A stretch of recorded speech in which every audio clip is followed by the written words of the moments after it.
નમસ્કાર વિદ્યાર્થી મિત્રો, આજે આપણે જોશું વિક્રમ સારાભાઈ પ્રોત્સાહક યોજના એટલે કે વિકાસ સ્ક્રીનિંગ ટેસ્ટ 2025ના પેપરનું સોલ્યુશન.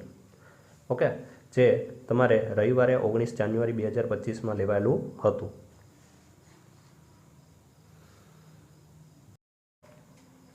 ચાલો, પહેલો ક્વેશ્ચન, માટીને ઢીલી કરવાની પ્રક્રિયાને શું કહે છે? તો આપણને બધાને ખબર જ છે કે માટીને ઢીલી કરવાની પ્રોસેસને આપણે શું કહે છે? ખેડાણ કહે છે. સેકન્ડ ક્વેશ્ચન, ઓરણીનો ઉપયોગ શેના માટે થાય છે? તો ઓરણી છે આપણને ખબર છે કે એમાં બી છે એ વાવવા માટે કામ લાગે છે, બરાબર? તો ઓરણીનો ઉપયોગ છે એ વાવણી કરવા માટે કામ લાગે છે.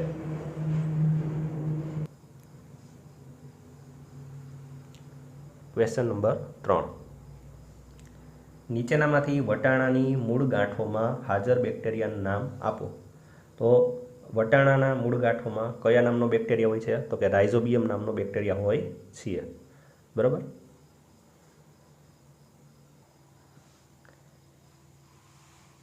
નેક્સ્ટ ક્વેશ્ચન, ચોથો ક્વેશ્ચન, પેશીઓ ભેગા મળી અને શું બનાવે છે? તો આપણને ખબર છે કે કોષ ભેગા થઈને શું બનાવે? પેશી. તો આપણને ખબર છે કે કોષો ભેગા થઈ અને શું બને? પેશી. પેશી ભેગી થઈ અને શું બને? અંગ. અને અંગો ભેગા થઈ અને શું બને છે? શરીર. તો અહીંયા તમને ક્વેશ્ચન એમ પૂછેલો છે કે પેશીઓ ભેગી થઈ અને શું બનાવે છે? તો પેશીઓ ભેગી થઈ અને શું બનાવે છે? અંગની રચના કરે છે. નેક્સ્ટ ક્વેશ્ચન, ભૂકંપની શક્તિ કયા સ્કેલમાં દર્શાવવામાં આવે છે? તો આપણને ખબર છે કે ભૂકંપ છે એ કયા સ્કેલમાં મપાય છે? તો કે રિક્ટર સ્કેલમાં મપાય છે. નેક્સ્ટ ક્વેશ્ચન, વધારે પ્રમાણમાં મીઠું ધરાવતા પાણીને શુદ્ધ કરવા માટે નીચેનામાંથી કઈ પદ્ધતિનો ઉપયોગ થાય છે?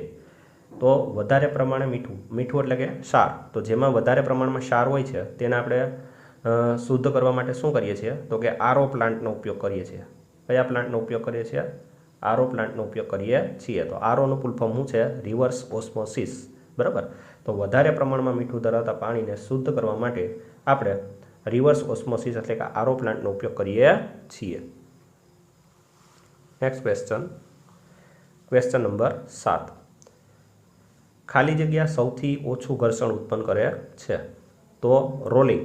કોઈ પણ વસ્તુને આપણે સરકાવીએ, બરાબર? દાખલા તરીકે આ પેન છે એને આપણે સરકાવીએ તો એમાં ઘર્ષણ કેવું લાગે? ઓછું લાગે. ક્લિયર? તો સૌથી ઓછું ઘર્ષણ છે એ ઉત્પન્ન કરતું હોય તો કેમાં કરે? રોલિંગમાં ઉત્પન્ન કરે છે, બરાબર? એટલા માટે જ આપણે સાયકલોમાં અને વિવિધ ગાડીઓમાં બેરિંગનો ઉપયોગ કરીએ છીએ, બરાબર? તો રોલિંગ સૌથી ઓછું ઘર્ષણ ઉત્પન્ન કરે છે. નેક્સ્ટ ક્વેશ્ચન, સ્વાદુપિંડ શું જાળવવા માટે જવાબદાર છે? તો સ્વાદુપિંડ છે એ ડાયાબિટીસ માટે જવાબદાર છે. તો લોહીમાં શર્કરાનું સ્તર, લોહીમાં શર્કરાનું એટલે કે સુગરનું લેવલ છે એ જાળવી રાખે છે, બરાબર? તો સ્વાદુપિંડનું કામ શું છે ભાઈ? તો કે લોહીમાં સુગરનું લેવલ મેન્ટેન કરવાનું કામ છે. નેક્સ્ટ ક્વેશ્ચન, નીચેનામાંથી કઈ સૌથી વધુ પ્રતિક્રિયાશીલ ધાતુ છે પાણી પ્રત્યે? બરાબર? તો સૌથી વધારે પ્રતિક્રિયાશીલ ધાતુ હોય તો એ છે પોટેશિયમ, બરાબર? આપણે ચાર્ટ આવે જ છે કે પહેલાં આવશે પોટેશિયમ, આવશે પછી સોડિયમ આવશે, બરાબર? પછી કેલ્શિયમ આવશે. એવી રીતે આખો એનો ચાર્ટ છે, બરાબર? ધાતુઓની સક્રિયતાનો, બરાબર? કે સૌથી વધુ સક્રિય ધાતુ કઈ છે? પોટેશિયમ છે, પછી સોડિયમ છે, પછી કેલ્શિયમ છે, પછી મેગ્નેશિયમ. તો એ ચાર્ટ ઉપરથી તમે જોઈ શકો છો કે પોટેશિયમ છે એ ટોપ ઉપર છે, એટલે વધુ સૌથી ક્રિયાશીલ કોણ આવશે? પોટેશિયમ ધાતુ આવશે.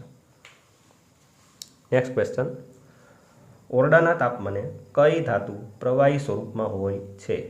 તો અહીંયા ધાતુ તમને પૂછેલી છે, તો ધાતુ આવશે એમાં આન્સર આવશે પારો. શું આવશે? પારો. જો અધાતુ પૂછેલું હોત તો તમારો આન્સર આવે બ્રોમિન. અહીંયા તમને ધાતુ પૂછેલું છે જે પ્રવાહી સ્વરૂપે હોય એ પારો, જે આપણે થર્મોમીટરમાં યુઝ થાય છે. નેક્સ્ટ ક્વેશ્ચન, ખાલી જગ્યા એ પ્રકાશનો સ્ત્રોત નથી, એટલે કે ખુદ પોતે પ્રકાશિત નથી, બરાબર? અંદરથી પોતાનામાંથી પ્રકાશ આવતો નથી. તો આપણને ખ્યાલ છે કે ચંદ્ર છે એ પોતાનો પ્રકાશ નથી, સૂર્યનો પ્રકાશ ચંદ્ર ઉપર પડે તેથી આપણને ચંદ્ર દેખાય છે. તો ચંદ્રને ખુદનો પ્રકાશ છે નહીં, એટલા માટે ખાલી જગ્યા એ પ્રકાશનો સ્ત્રોત નથી. તો કોણ આવશે? ચંદ્ર આવશે, જેને ખુદનો પ્રકાશ છે નહીં. Next question. સ્વચ્છ રાત્રિના આકાશ દરમિયાન તેજસ્વી પ્રકાશની છટાઓ ઘણીવાર જોવા મળે છે. તેમને શૂટિંગ સ્ટાર્સ પણ કહેવામાં આવે છે. તેઓ વાસ્તવમાં શું છે? તો આપણને ખબર છે કે જ્યારે આપણે પ્રકાશમાં છટાઓ ઘણીવાર જોવા મળે તમને આકાશમાં, બરાબર, તો એને ખરતા તારા કહે છે. શું કહે છે? ખરતા તારા, બરાબર. કે તારાઓ છે ખરી જાય ત્યારે આપણને આવું દેખાય છે. Next question. એક હરીફાઈમાં એક દિવસ બપોરે શરૂ થઈ અને 1000 મિનિટ પછી સમાપ્ત થઈ. તો આ હરીફાઈ કયા સમયે સમાપ્ત થઈ? બરાબર. હવે જોવા જઈએ અહીંયા તો હરીફાઈ દિવસે બપોરે શરૂ થઈ. બપોરે એટલે કેટલા વાગ્યા? 12, બરાબર, 12 PM. હવે 1000 મિનિટ, 1000 મિનિટને આપણે કલાકમાં કન્વર્ટ કરીએ તો 1000 ભાગ્યા કેટલા કરવો પડે આપણે? 60. આ તમે કરશો આન્સર એટલે કેટલો આવશે તમારી પાસે? 16 કલાક અને 40 મિનિટ આવશે. કેટલો આવશે? 16 કલાક અને 40 મિનિટ, બરાબર. તો 12માં તમે 16 કલાક નાખશો એટલે તમારે 12 થી 12 AM એટલે કે રાતના 12 વાગી ગયા, અને પછી પાછા તમારે 2 ને 40 કલાક નાખશો એટલે મધ્યરાત્રિના તમારે કેટલા વાગશે? 2 ને 40 થશે, બરાબર. તો તમારો આન્સર આવશે મધ્યરાત્રિ આવશે. શું આવશે? મધ્યરાત્રિ. ક્લિયર? નેક્સ્ટ. નીચેનામાંથી કયા અવાજની આવૃત્તિ ઓછામાં ઓછી હોવાની સંભાવના છે? તો તમે જોઈ શકો છો અહીંયા કે નાની છોકરી છે એનો અવાજ તમે જોયો હોય, રડવાનો સાંભળ્યો હોય, તો એ સૌથી વધારે અવાજ આવતો હોય છે, બરાબર. એટલે સૌથી વધારે કયા અવાજમાં? ચાલો નેક્સ્ટ ક્વેશ્ચન. નીચેનામાંથી કયા અવાજની આવૃત્તિ ઓછામાં ઓછી હોવાની સંભાવના છે? તો આપણને ખ્યાલ છે કે જેમ આવૃત્તિ ઓછી હોય તેમ અવાજ વધુ હોય. આવૃત્તિ ઓછી તેમ અવાજ કેવો હોય? વધારે દૂર સુધી તમે સાંભળી શકો છો. તો અહીંયા તમે જોશો કોનો અવાજ આપણે દૂર સુધી સાંભળી શકીએ અથવા તો વધારે સાંભળી શકીએ? તો કે નાની છોકરીનો અવાજ, બરાબર. Next question.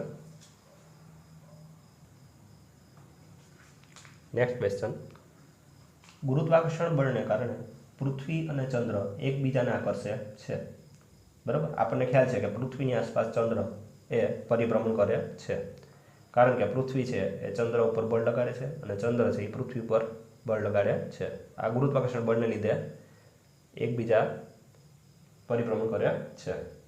હવે શું કીધું અહીંયા કે જો F1 એ ચંદ્રને કારણે પૃથ્વી પર અને F2 એ પૃથ્વીને કારણે ચંદ્ર પર લાગતા બળ હોય તો, એટલે કે F1 છે એ કોણ લગાડે છે? ચંદ્ર. કોની ઉપર લગાડે છે? પૃથ્વીને. એટલે કે F1 થી ચંદ્ર પૃથ્વીને પોતાની તરફ ખેંચે છે, અને F2 છે એ પૃથ્વી ચંદ્ર ઉપર બળ લગાડે છે, એટલે કે પૃથ્વી ચંદ્રને F2 બળથી ખેંચે છે. હવે તમને એમ પૂછેલું છે કે કયું બળ વધારે છે અને કયું બળ ઓછું છે? તો આપણને ખ્યાલ છે કે જેનું દળ વધારે એ વધારે ખેંચે અને જેનું દળ ઓછું તે ઓછું ખેંચે, બરાબર. તો કોનો ફોર્સ વધારે હોય? તો કે પૃથ્વીનો ફોર્સ વધારે હોય ચંદ્ર કરતાં, કારણ કે આપણને ખ્યાલ છે કે પૃથ્વીના ગુરુત્વાકર્ષણ કરતાં ચંદ્રનું ગુરુત્વાકર્ષણ 6ઠ્ઠા ભાગનું છે, બરાબર. તો અહીંયા કોનો ફોર્સ વધારે થાય? તો કે પૃથ્વીનો ફોર્સ છે F2 એ વધારે થાય. કોના કરતાં? તો કે ચંદ્રના ફોર્સ કરતાં, બરાબર. તો અહીંયા F1 નાનું થશે અને F2 કેવું થશે? મોટું. તો એવો કયો ઓપ્શન છે? ઓપ્શન સી, કે જેમાં F2 મોટો છે અને F1 કેવો છે? નાનો. ક્લિયર? Next question. સોના અને ચાંદીને ઓગળવા માટે સુવર્ણકાર દ્વારા જ્યોતના કયા ભાગનો ઉપયોગ કરવામાં આવે છે? હવે આપણને ખ્યાલ છે કે જ્યારે કેન્ડલ્સ હોય તો આપણે કેન્ડલનું તમે જોયેલું છે કે આ રીતના એના 3 લેયર્સ હોય, બરાબર. એમાં સૌથી વધારે ટેમ્પરેચર છે એ કયા ભાગમાં હોય? તો કે સૌથી બહારના ભાગમાં હોય, બરાબર. તો અહીંયા આપણે સૌથી બહારનો ભાગ છે એ સુવર્ણકાર એટલે કે સોનીઓ છે, બરાબર. એ સોના અથવા તો ચાંદીને ઓગળવા માટે યુઝ કરે છે, કારણ કે એનું ટેમ્પરેચર કેવું હોય? વધારે હોય, બરાબર. આનું ટેમ્પરેચર છે એ કેવું હોય? વધારે હોય. ક્લિયર? Next question. જો સપાટી પરનું બળ બમણું કરવામાં આવે અને સંપર્કનું ક્ષેત્રફળ ઘટાડીને અડધું કરવામાં આવે તો દબાણ કેટલું થાય? બરાબર. હવે અહીંયા તમે જોશો તો દબાણનું સૂત્ર છે, બરાબર. દબાણનું સૂત્ર છે દબાણ ઇઝ ઇક્વલ ટુ બળના છેદમાં એકમ ક્ષેત્રફળ. આવું સૂત્ર છે. એટલે કે P બરાબર ફોર્સ અપોન એરિયા. આવું સૂત્ર છે. હવે તમને આમાં શું કીધું છે ક્વેશ્ચનમાં કે જો બળ બમણું કરવામાં આવે એટલે કે F છે, F એ કેટલો કરવાનો છે? તમારે ડબલ કરવાનો છે. કેટલો કરવાનો છે? ડબલ. એટલે કે F છે એની બદલે શું કરી નાખવાનું છે? 2F. બરાબર. અને ક્ષેત્રફળ ઘટાડીને અડધું કરવાનું છે. એટલે કે આ A છે એને આપણે કેવો કરવાનો છે? અડધો કરવાનો છે, A/2. બરાબર. હવે છેદનો છેદ છે ક્યાં જશે? અંશમાં. ક્યાં જશે? અંશમાં. એટલે અહીંયા તમે જોશો તો 2 છે અહીંયા ઉપર ગુણાશે એટલે કેટલા થઈ જશે? 4F. નીચે કેટલું થઈ જશે? A. બરાબર. તો પેલા પ્રેશર છે, દબાણ છે એ કેટલું હતું? F/A. પેલા કેટલું હતું? F/A. આ સૂત્ર ઓરિજિનલ છે. પણ હવે કેટલું થઈ ગયું અહીંયા? 4F/A. એટલે આના કરતાં આ છે એ કેટલું વધી ગયું? તો કે 4 ગણું વધી ગયું. કેટલા ગણું વધી ગયું? 4 ગણું વધી ગયું. તમે એ જોઈ શકો છો. બરાબર. તો આપણો આન્સર આવશે 4 ગણું થાય છે.